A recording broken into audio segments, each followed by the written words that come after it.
Si që edhe tek ne kemi fillu të dëgjojmë emrat ndryshëm për çfarë do zëri opozitar.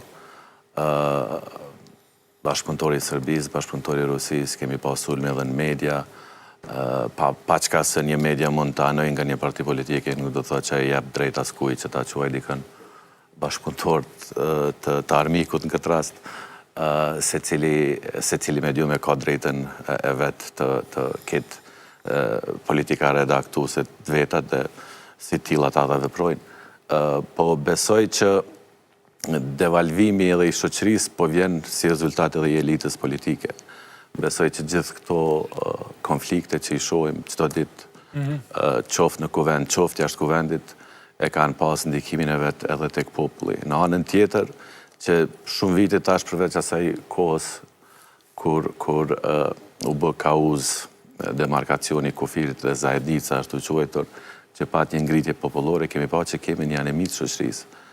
Tash e kishim një rast shumë konkret, diçka që na prek secilin nga ne në xhep direkt. Edhe pat, absolutisht, edhe pat tentim për ngritje qytetare dhe reagim ndaj këtij vendimi dhe i pam si shkun ato protesta ose ai marshim shumë pak. Do të thotë nëse një gjë kaq jetike për secilin për ne nuk është motivues i mjaftueshëm për qytetarin del në rrugë dhe të shpreh pak knaçi, atëherë edhe politikanët janë në një pozitë shumë relaksuese, besoj.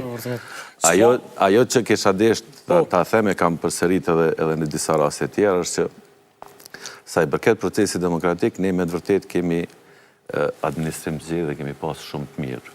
Unë vetë kam përdor rastin e Kosovës në shumë raste ndërkombëtar ku kam punu, si storja suksesi, si kemi shku në ngritje. Edhe pse në procesin e fundit zgjedhor pam që pat një ramje që i ke për mu befasi, mirë po ndodhi, do thotë kemi pas një farë degradimi të vogël, mirë po sa i përket procesit elektoral dhe procesit të votimit, si akt demokratik, e kemi pas shumë të ngritur, sidomos në nivel të regionit tonë këtu. Mirë po kemi pas qalimet më dhaja dhe kemi ende qalimet më dhaja se përket ndërtimit dhe implementimit politikave zhvillimore.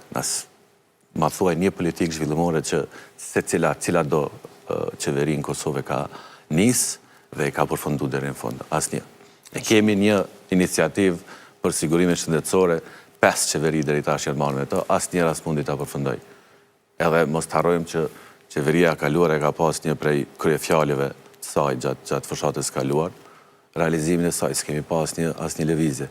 Do thotë problemi te ne është pak edhe institucional dhe kulturor, që s'mundemi as të ndërtojmë, e as të plasojmë, e as të implementojmë politika zhvillimore në vend. Që është, thatë jam të relaksuar për shkak të mungesës e reagimit qytetar, po besoj që tash mund të flasim me Artan Abrashin, të cilin do duhet ta kishim live.